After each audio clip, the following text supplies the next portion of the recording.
Fala pessoal, tudo bem com vocês? Bem-vindos a mais um vídeo aqui no canal. Mais um quadro Tererê com Lira, né? Pra falar de como foram os jogos do final de semana. Tô gravando esse vídeo na terça-feira hoje, porque ontem na segunda eu tinha prova da faculdade, então não pude dar essa atenção ao canal. Mas cá estamos hoje pra gravar o nosso conteúdo sagrado de todo final de semana, pra fazer o resumo de como foram os jogos das principais ligas da Europa, né? E bora lá começar já com um massacre, um amasso do Barcelona. 7-0 em cima do Valladolid. Barcelona que fazia quase 10 anos já que não ganhava por 7-0, pelo placar de 7-0, né? Desde 2016, se eu não me engano, não havia ganhado por esse placar. Cara, e foi um jogo assim... Eu não consegui assistir esse jogo porque eu tava passando o som e ia tocar com a banda que eu toco, né? Mas... eu vi os melhores momentos depois e, cara, o Barcelona poderia ter feito 10, 11, 12, perdeu muito gol, foram duas bolas na trave do Dani Olmo, um gol do lado do Dani Olmo também, além do gol que ele fez, e todo mundo meio que fez alguma coisa nesse jogo, né? O Leva fez um gol e uma assistência, o Rafinha 3 gols e uma assistência, o Lamine Yamal 2 assistências, o Ferran Torres um gol e uma assistência, o Cubarsí uma assistência muito linda também, no passe pro gol do Lewandowski, o Koundé fez um gol também, então... Todo mundo brincou um pouquinho nesse jogo. O Pedri não participou de nenhum gol ativamente, com gol e assistência, mas foi talvez um dos mais importantes ali no meio para dar essa mobilidade, essa verticalidade entre a defesa e o ataque. Então o Barcelona está jogando demais, é um dos melhores times desse começo de temporada, está prometendo demais, né? Vamos ver como vai ser em relação às lesões, se vai conseguir aguentar a temporada inteira com esse elenco um pouquinho curto, mas dependendo muito dos jovens da base, né? Que sempre salvou o Barcelona e dessa vez vai ser diferente, né? Infelizmente o Marc Bernal no último jogo sofreu uma lesão de ligamento do joelho, né? Então vai ficar fora praticamente a temporada toda. Era uma alternativa que o Hans Flick tinha achado já para fazer essa saída de bola, para ser esse primeiro homem ali na volância do time, mas acabou machucando, vai perder a temporada e com isso volta para o time titular o Casadó, né? Que havia sido reserva no último jogo com a titularidade do Bernal, mas dessa vez... jogou como titular junto ao lado do Pedri e do Dani Olmo, e o Rafinha foi ponta esquerda nesse jogo, né? Lamine Yamal à direita e o Lewandowski na frente. Esse Barcelona é um Barcelona muito vertical, o Barcelona que ataca muito o tempo todo, cria muitas chances, pressiona demais seu adversário, é um time muito físico. Acho que pra mim a grande virtude desse time do Hans Flick é a intensidade do time, é um time que no talento sempre sobrou, desde a época do Xavi sempre sobrou muito talento nesse time, mas faltava talvez um pouquinho mais de entrega, e é o que o Flick tá conseguindo dar a esse time do Barcelona. Então, o Barcelona promete demais, eu tô muito ansioso para ver como vai ser esse time na Champions League, né? Contra os seus adversários um pouquinho melhores, talvez, ou quando pegar o Atlético de Madrid ou o Real Madrid na própria La Liga, né? Vai ser um time muito interessante, vão ser duelos interessantes de se acompanhar, por essa questão do Barcelona começar muito bem essa temporada e dar até um pouquinho de ilusão pro torcedor, né? O Barcelona que fazia tempo que não tinha jogos tão eficientes como está sendo agora nesse início de temporada, né? E é para deixar o torcedor um pouquinho iludido, vamos ver como vai ser. E destaque demais pro Rafinha, né? Rafinha está sendo talvez o melhor jogador da temporada no futebol mundial, junto com... a gente tem o ranking nosso aqui da Bola de Ouro, conforme cada final de semana, ele tá entre os melhores ali, porque tá jogando demais realmente. Antes estava faltando um pouquinho participar dos gols, estava jogando demais, mas faltava o gol, a assistência. Dessa vez sobrou gol, fez um hat-trick, primeiro hat-trick da carreira dele, levou a bola para casa, postou foto com o filhinho brincando com a bola. E muito bacana de acompanhar essa evolução do Rafinha, foi o jogador que mais evoluiu disparado com a chegada do Hans Flick, que acho que valorizou demais o estilo de jogo do Rafinha, que é esse cara muito físico também, volta demais para ele compor. Então ele de um lado, o Yamal do outro, ou ele por dentro, ou ele na direita, ele tá fazendo tá sendo esse cara de multifunção no Barcelona, onde precisa ele joga, e joga demais. Então, grande destaque para o Barcelona nesse final de semana. Ainda com a Liga, o Real Madrid 2, Bet 0, né? O Real Madrid venceu mais uma na La Liga, chegou aos 8 pontos, se eu não me engano, e novamente com uma atuação que não encantou aos olhos do torcedor, né? Todo mundo espera que esse time seja mágico, seja brilhante, mas ainda não é o que está acontecendo. É muito efetivo quando tem oportunidade, né? Depende muito dos seus jogadores na parte individual. No coletivo ainda está faltando um pouquinho, eles se entrosarem um pouquinho mais. Então, sempre que o Real Madrid acha o primeiro gol, geralmente não é de um trabalho coletivo, mas sim de uma grande jogada individual. Dessa vez foi um passe do Valverde, que ele tirou do bolso assim, da cartola. Foi um passe genial de letra para o Mbappé. E daí, claro, as individualidades são muito, muito boas, né? Então, mesmo quando o coletivo não funciona muito bem, em algum momento ou outro essas individualidades vão aparecer no jogo e fazer com que o time abra o placar, ou enfim, vão fazer a diferença nesse jogo, né? E daí depois, do 1-0, o Real Madrid teve um pênalti muito polêmico dado em cima do Vinícius Júnior. O Vinícius Júnior, na minha opinião, força demais o contato. O goleiro estava longe da jogada, enfim, depois vocês pesquisem o vídeo do lance, mas para mim, na minha opinião, não foi pênalti. Achei até bem fácil de não se marcar esse pênalti. O juiz deu e o VAR também não chamou, e o Real Madrid começa de novo mais uma temporada com grandes polêmicas da arbitragem, né? Como foi a temporada passada, como foram algumas temporadas anteriores, e dessa vez começou assim, os torcedores adversários ficam naquela chiadeira, porque o Vardri, não sei o que, mas acho que o Real Madrid, mesmo sem o pênalti, venceria com tranquilidade esse jogo, porque o Betis estava segurando muito bem, mas no ataque não estava conseguindo ser tão efetivo. E daí o Mbappé cobrou e fez o segundo gol de pênalti, né? O seu segundo gol na La Liga, dessa vez desencantou. Acho que abriu a porteira agora para o Mbappé, muito provavelmente vai disputar essa artilharia com o Lewandowski, vai ser um dos artilheiros da La Liga com certeza, né? E todo mundo, os torcedores estão esperando que desencante mesmo, né?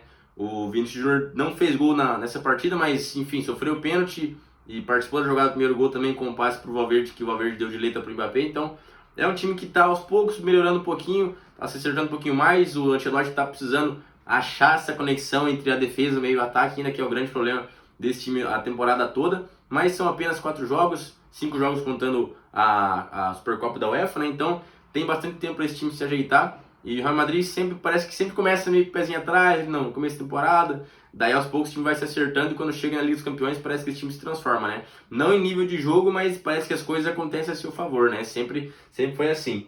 O Endrick entrou aos 89 minutos, só no finalzinho do jogo, aos 44 do segundo tempo, né? Só deu uma finalização para fora e nada mais, não deu tempo para ele fazer muita coisa. E eu acho que o Ancelotti está esperando um jogo que o Real Madrid faça 2-3-0 logo no primeiro tempo para dar mais rodagem para esses garotos, né? Eu acho que o Endrick vai esperar essa oportunidade, principalmente quando tiver os jogos da Liga dos Campeões. Eu acho que ele vai conseguir ter mais minutagem em campo, mas aos poucos ele tá entrando todo o jogo ali, ele tá sendo visto todo o jogo. Eu acho que isso é muito importante para o Endrick para acabar ganhando confiança, e tanto dos torcedores com ele quanto dele com ele próprio, sabe? Acho que é muito importante para ele esse começo. O Ancelotti está confiando nele para colocar ele toda vez em campo. O Mbappé o Bellingham tá machucado ainda, não se sabe se vai demorar mais 1 ou 2 semanas para ele voltar, tá se recuperando de uma lesão. E é isso, de Real Madrid foi isso, vitória, segunda colocação no campeonato, e aos poucos vai se acertando um pouquinho mais. Mbappé desencantou, e é isso, de Real Madrid foi isso. Vou tomar um tererezinho aqui porque tá calor hoje, e o tererê tem que fazer jus ao nome do quadro, né, tá louco? O Atlético de Madrid foi outro que ganhou, mas não encantou. Ganhou num jogo muito difícil contra o Atlético Bilbao, fora de casa, né, na casa do Bilbao, no Alvalade.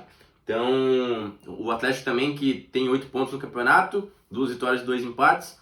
E o Atlético, da mesma sorte do Real Madrid, tá acontecendo com o Atlético também. É um time que melhorou muito para essa temporada, com grandes contratações, o Gallagher, o Álvares, enfim. Mas não é um time que encanta ainda, né? Nesse jogo, para vocês terem noção, o primeiro chute a gol do Atlético Madrid no jogo foi o gol do Ángel Correa aos 92 minutos no finalzinho do jogo, né? Aos 47 do segundo tempo. E daí, depois teve mais um lance que chutou ao gol, mas o primeiro chute ao gol do Atlético de Madrid foi no finalzinho do jogo.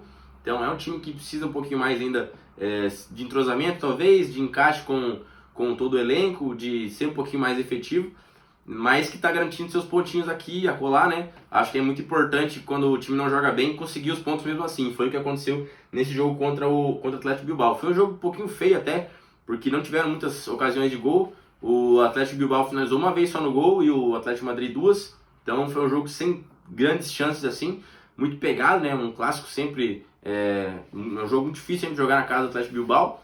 E o Atlético Madrid sempre dificulta para todo mundo também. Então foi um jogo muito pegado ali e tal, e que o Atlético Madrid conseguiu achar esse golzinho com o Ángel Correa no final do jogo.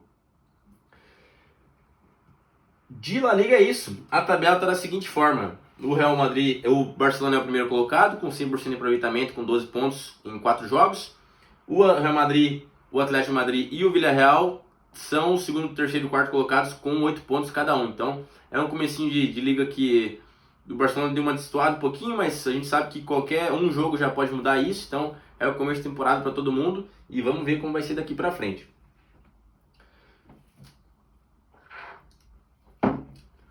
Passando para a Premier League agora, Arsenal 1, Brighton também 1, o jogo do sábado de manhã. O Arsenal saiu na frente com o Havertz no primeiro tempo, mas no comecinho do segundo tempo, aos 3 do segundo tempo, o Declan Rice foi expulso e daí complicou as coisas um pouquinho para o Arsenal.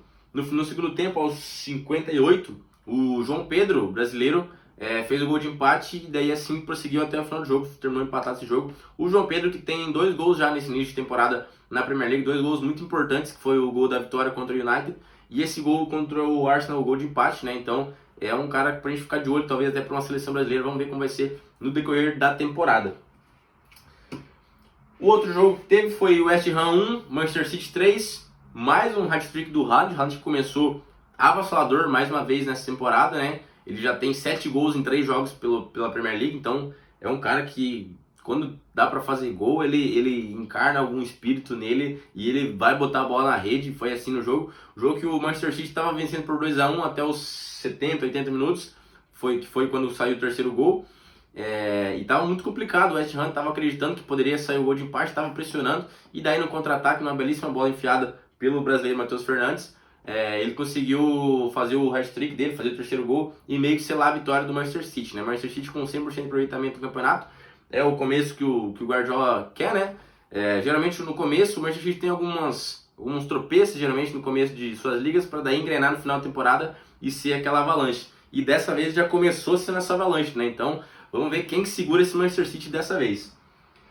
No domingo, o Chelsea empatou com o Crystal Palace em casa pelo placar de 1-1. O Chelsea que até saiu na frente com o gol do Nicolas Jackson, mas o ex empatou no segundo tempo e deu uma travadinha nesse Chelsea que tinha se empolgado com o 6-2 fora de casa contra o Wolverhampton, mas dessa vez não conseguiu a vitória, ficou apenas no empate contra o Crystal Palace. No domingo também tivemos um showzinho à parte, que foi o Manchester United 0 e o Liverpool 3, que foi mais uma vitória tranquila do Liverpool contra o Manchester United, né, que está sendo talvez uma sina já nessas últimas temporadas. O Manchester United vem sofrendo com o Liverpool e dessa vez não foi diferente. O grande destaque individual desse jogo foi o Salah, né? O Salah que deu as 2 primeiras assistências no jogo pro Luis Dias, né? Na verdade, os 2 primeiros gols foram até parecidos. Erro de saída de bola, erro de Casemiro, né? Roubada de bola do Liverpool, passe do Salah pro gol do Luis Dias. Então os 2 gols foram bem parecidos. E no segundo tempo, o Salah tratou de fazer o seu golzinho para selar a vitória, 3-0 do Liverpool. Já teve o ano passado um 7-0 contra o United, né? E o United está sofrendo contra o Liverpool. Não sabe ainda como reagir, como fazer para parar esse time que nos últimos anos vem sendo, o United no caso, vem sendo freguês do Liverpool. E a tabela da Premier está da seguinte forma: o Manchester City é o líder com 9 pontos, pelo saldo de gol, porque o Liverpool também tem 9 pontos, os 2 times com 100% de aproveitamento. Na terceira colocação veio o Brighton com 7 pontos, o Arsenal também com 7 pontos na quarta colocação, e o Newcastle também na quinta colocação com 7 pontos. Então, bem apertadinho esse começo de liga. Os times que a gente esperava que estariam na frente estão, que é o Arsenal, o City e o Liverpool. O Brighton muito bem também nesse começo, o Newcastle também. Então, é uma Premier League muito disputada sempre, né? Cada ponto é muito valioso.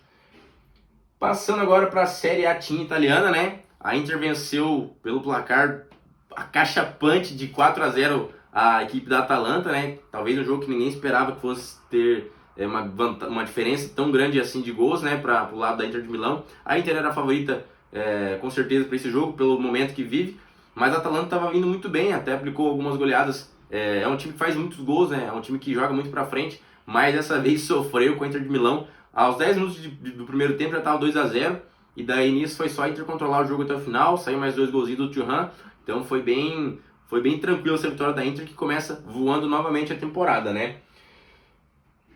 O destaque, igual eu falei, foram os 2 gols do Thuram, que agora tem 4 gols e é artilheiro da competição, né? Thuram que começou muito bem. O ano passado foi o Lautaro Martinez que começou voando assim e foi o artilheiro da equipe. Dessa vez, esse ano, é o Thuram. A Lazio empatou com o Milan pelo placar de 2-2, um jogo bem movimentado, bem legal de acompanhar. O Pavlovic abriu o placar aos 8 minutos do primeiro tempo pro Milan, né? E daí a Lazio virou com os gols do Castellanos e o Dia. E daí no segundo tempo o Milan conseguiu achar um golzinho e fazer o gol de empate com o Rafael Leão. O Milan que tá sofrendo nesse começo de temporada, né? Foram 3 jogos até o momento e apenas 2 pontos, uma derrota e 2 empates, e sempre empates buscando no finalzinho ainda, né? Então tá difícil para esse começo pra equipe do Milan, né? Vamos ver como que eles conseguem se recompor aí pro restante da temporada. O Rafael Leão é o grande destaque dessa equipe, como eu já falei nos vídeos anteriores, e eu acho que tem que passar o jogo muito por ele para essa equipe do Milan conseguir ter bons frutos no restante da temporada.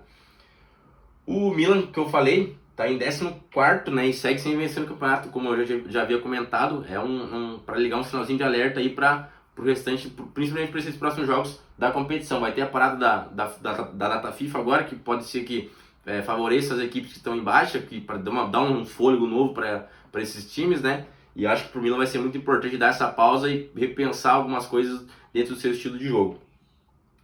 Um outro jogo interessante da rodada também foi dos gigantes da Juventus contra a Roma, né? Que ficaram no 0-0 na casa da Juventus. É um jogo que a Juventus era muito favorita, né? Pelo momento em que vive, estava vindo de boas sequências, boas vitórias, né?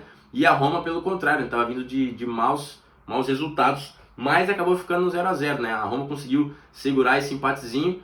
Não foi bom para nenhum dos lados. Para a Juventus talvez esperava mais a vitória, mas para a Roma esse um ponto também não é se jogar fora, porque também, como o Milan tem 3 jogos e apenas 2 empates, 2 pontinhos, está em 17º na competição, né? Então é mais um time que se espera muito e mais um time que para ligar o seu sinalzinho de alerta, porque no começo não tá tão boa a coisa assim para Roma.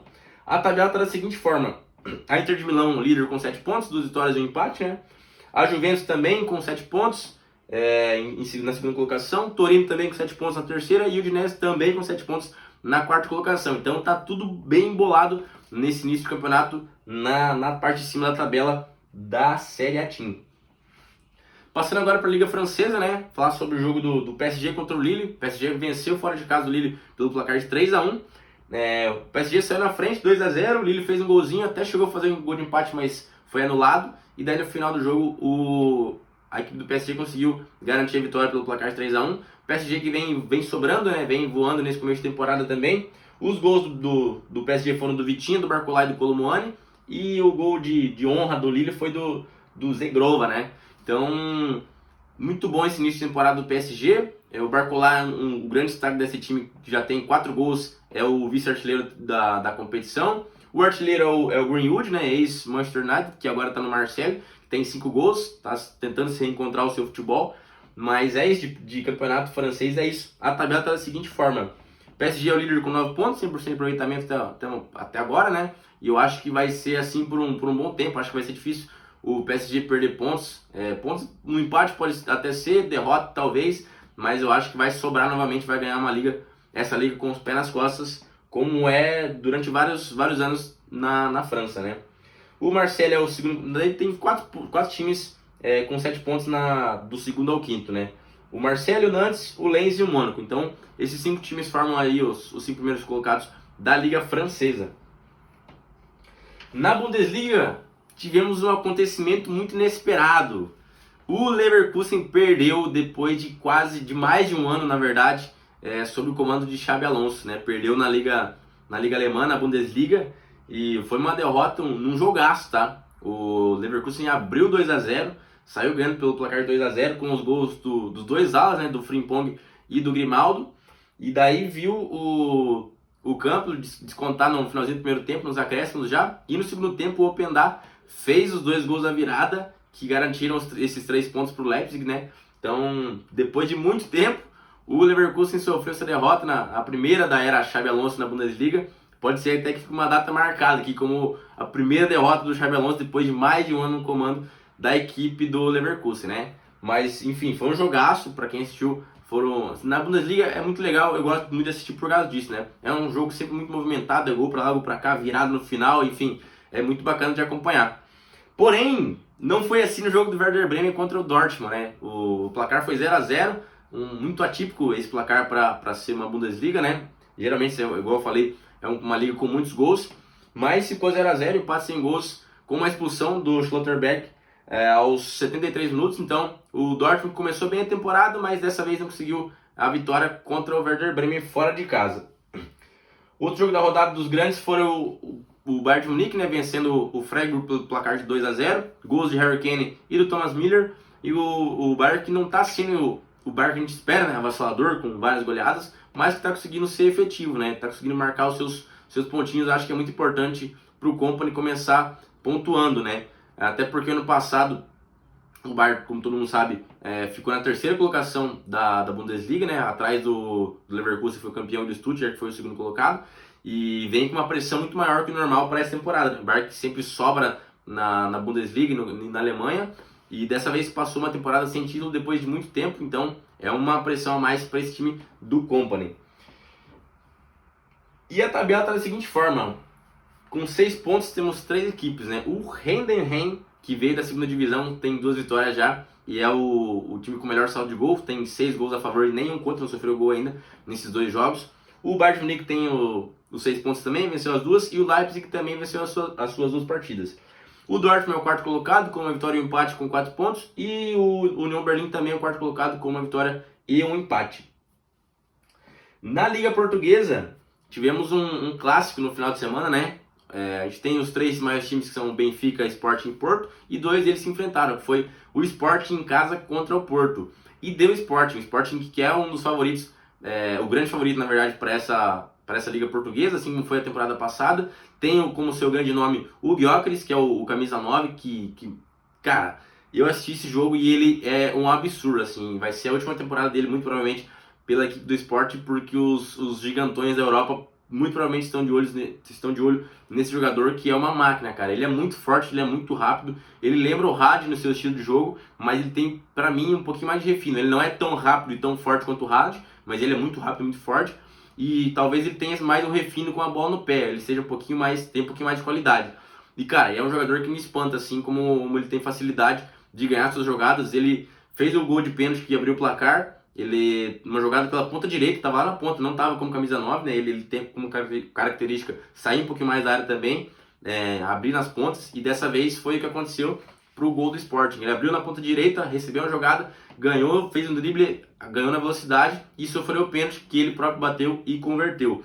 E garantindo assim a vitória do Sporting pelo placar de 2-0, né? Porto que estava bem, mas acabou perdendo esse clássico. E o Benfica empatou fora de casa, o Benfica que tá mal, não coloquei a posição dele aqui, mas tá longe dos primeiros colocados por enquanto, né? Tem 4 jogos, se não me engano só 2 vitórias, uma derrota e um empate, ou uma vitória só, 2 vitórias mesmo.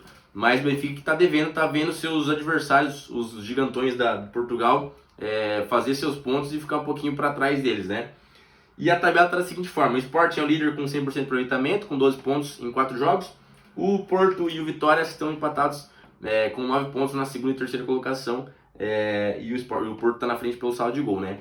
De Portugal é isso, de Ligas da Europa é isso, e agora vamos para a nossa bola de ouro aqui do canal. Por quê? Como que funciona? Toda semana aqui que tem rodada de campeonatos europeus ou de Champions League, a gente vai fazer o nosso top 5 de jogadores da semana. Então, como funciona? O primeiro colocado leva 10 pontos, o segundo 7, o terceiro 5, o quarto colocado 3 pontos e o quinto colocado 1 pontinho, por manter essa regularidade ali, tá sempre nos cabeças, né? Então assim ficou a pontuação. Já tivemos na primeira e segunda semana o nosso ranking. Agora na terceira semana ficou da seguinte forma: o Rafinha foi o grande líder do nosso ranking com uma atuação maravilhosa contra o Valladolid, 3 gols, uma assistência, fora o show que ele deu, jogou demais, teve nota 10 via SofaScore, se eu não me engano. Então é o cara que foi o nosso primeiro colocado aqui, levou esses 10 pontos para casa. Em segundo, o Haaland, novamente com hat-trick, né? Cara, ele começou voando a temporada, tá demais, e meteu um hat-trick muito importante no jogo muito difícil fora de casa contra o West Ham, e ficou na segunda colocação, garantindo 7 pontinhos. O terceiro colocado foi o Salah, que num clássico conseguiu dar 2 assistências e fazer um gol. Acho que é muito irrelevante isso daí, né? Ainda mais na Premier League, um campeonato tão difícil, contra o adversário tão difícil, na casa do adversário, tem que ser muito valorizado, e ele ficou na terceira colocação. Na quarta colocação ficou o Thuram, com 2 gols, uma atuação maravilhosa contra a equipe da Atalanta, ele que é o artilheiro do campeonato, e levou mais esses 3 pontinhos aqui no nosso ranking. E na quinta colocação ficou o Gyökeres, cara. O Gyökeres que eu falei que é muito regular, joga demais sempre, e não foi diferente no final de semana, né? Conseguiu manter sua regularidade num jogo muito difícil, num clássico na Liga Portuguesa, né? e ele basicamente carregou o time nas costas e abriu o placar e garantiu a vitória da equipe do Sporting. E agora que fechou o mês, né, todo começo de mês a gente vai fazer o fechamento do mês anterior, do geral no caso, né. Tá assim, cara, tá assim. O Haaland é o grande primeiro colocado aqui com 14 pontos, né. Daí temos 4 jogadores empatados na segunda colocação com 10 pontos, que são eles: o Rafinha, o Pedro Gonçalves, o Thuram e o Cole Palmer, né. Então, esses são os 5 primeiros na bola de ouro. Para finalizar o top 10 tem o Gyökeres com 9 pontos, que sempre tá pontuando ali. Eu não coloco ele sempre nas primeiras posições por conta da liga dele ser um pouquinho mais fraca. Então ele já teve hat-trick na última rodada, mas eu não coloquei ele entre os lá, o primeiro e o segundo, por conta exatamente disso, por não ser uma liga tão forte. Então acho que ele vai ficar sempre pontuando aqui na nossa liga, mas vai ser difícil de ver ele na primeira colocação, na segunda colocação, sempre do terceiro para baixo. Mas claro, se ele fizer uma atuação muito boa e não tiver muitos concorrentes no final de semana, ele vai estar entre os primeiros com certeza. Na sétima e na oitava colocação com 5 pontos, Lewandowski e Salah. Na nona colocação, o Madueke com 3 pontos. E na décima colocação, o Kramaric com 1 pontinho. Então, por enquanto, esse é o nosso top 10. Muito obrigado quem ficou até o final do vídeo. Tô curtindo demais esses conteúdos para vocês. Todo final de semana, esse pós-rodada, né? E é isso. Deixa o like, se inscreve, compartilha com os amigos que gostam de futebol, gostam de acompanhar esse conteúdo. Um beijo no coração de vocês e até o próximo vídeo.